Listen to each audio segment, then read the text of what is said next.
mayambu ahannamaktada pantholilamgi maikaidagi ikoknona khurumjari aikoina ngasisu aikoina lepa leitana sanajarakpa wari paringda Lotkhraba wari nipan suba tangkak ngasi amuk tabirasi ngasi ki tangkak asidana kari oiriba mayam punna khangminarasi lesembado mahaki mamanaba thembungna parakpa mahaki diary gi wari singado tarba matungda mahak manipur da yamna thuna thuninglakki kari gi thonинgliba ligla leiramle ligla siramdre haiba wahayaduna mahakpu amuk hena khoirang halle mahaksu khangba kaya ma phawri matam kuina sikhre haiduna thoram kaya ma loikhab liglana mataw karamni hinglamlibano makhoi gi sibu manipur thoraknaba haiduna makhoina aibu sanaribra natraga tasengnana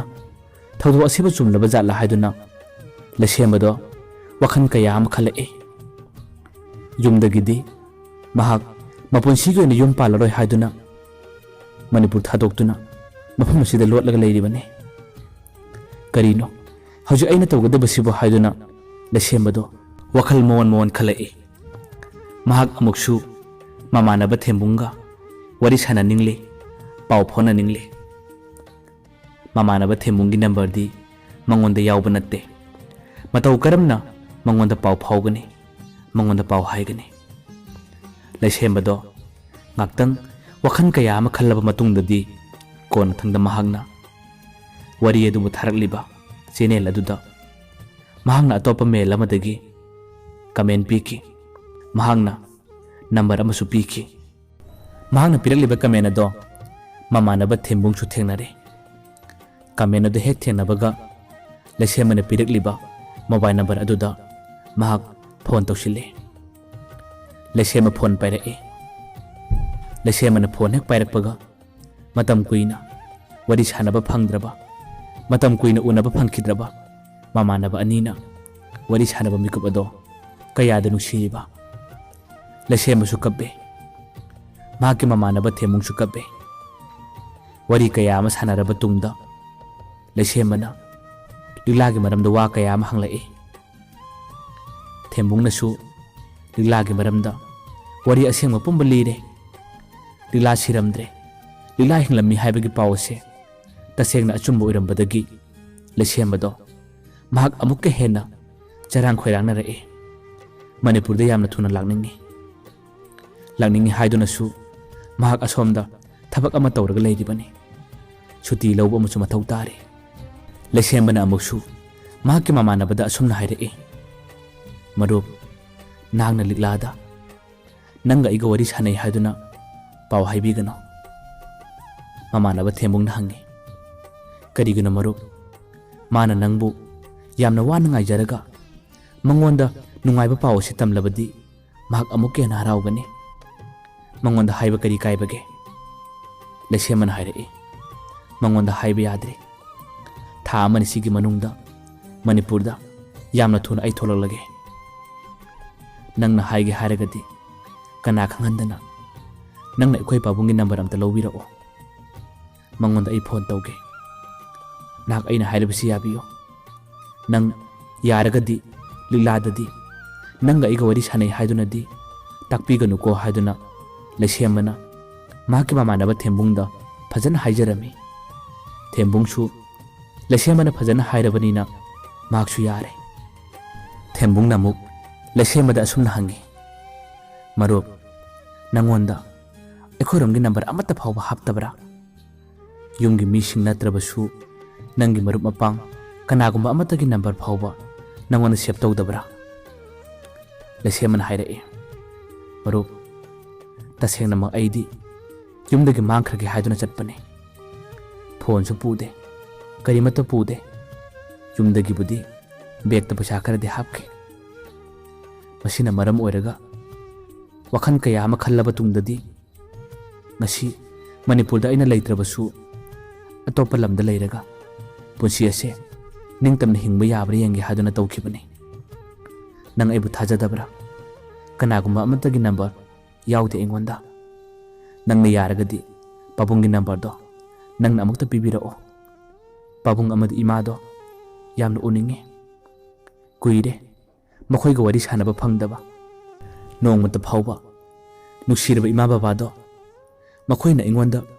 khupang na setlauna thakide ngasidi makhoi bu yamna nuksira e makhoi da khak marup aina sauba hibane makhoi na de ingonda kariguma sauba amata sulaite makhoi na wahai khara haibada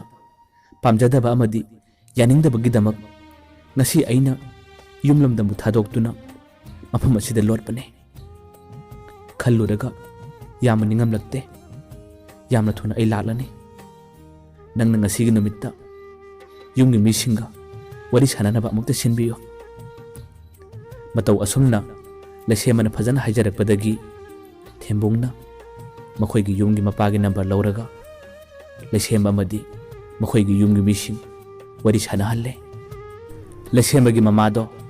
matam kuina mawa mapau taba phangkhidraba machanupagi khonjen taba matamna yamna kapchakhi mamana asumna hai bungo nangonda amuk hanna ekhoi luhong hairaroi nang manipurda yamna thuna tholoo nang udabada nang babunga aigase lepham khangdre chaba machet tumba machet tawraga leirabane nang manipurda amukta tholoo haiduna lesemagi mamado yamna kapki lesembasu mama amadi mapada matungda amuk hanna masiguma thaba ase tawjararoi nakhoi nida yamna lalle haiduna lesembasu kapsakhi lesemagi mama mapado machanupana tha amagi matungda manipurda lalagani hairakpado makhoi yamna harauki ngasidi machanupa thorakpado mama mapa anido yamna khorangna ngaijakhi numit kaya matam kaya tamna tamna hauki ngasidi tha amaram haujinkre somdana mukamdauri nongma liglana skun chakhiba numitta makhoi gi yumda liglaba mamau oijarage haiduna haijabu changlakhi liglagi mama pasu machanupibu mamau oijarage hairakpada makhoisu machanupigi pau tadana makhoinasu ayaba pikhi liglana school halakko matamda mahaki mamana bema ngasidi nangbu haijaba mila e nang pabungnasu matam jare khanduna nangna nahan makhai yadrabasu handakti nang pabungdo nangbu haijaba lakpada mahana ayaba pikre wahai edu tabada ligla yamna shauki ligla na mamada hai mama nakhoi gi nanakta ibul heningdrabo yum yana palaninglabo mama na hai bema nangi nungai taba wakhan khudimak mama loina khangi nangsin nupi ni nangbo kayam kuina adumna leiduino yum pandaba yaroi nahak mamangda phane yamna yadrabasu nang pabung handak silibase masimadi nang yadaba tawganu ko liglado mamana adumna hairakpada mamagi mayokta su khumba ngamjada mahaki kada tuming changlaga kablaga leikhi numitugi matung liglado ningba thungdaba wakhan nungaitaba kayana chawthaw haiba karimata yakhidre mahak iskun phawa chatkidrabani phamungda asum kablaga lei mahak namikup khudin tattana sole tala semba nang manipurda amukta dilaglo ngasidi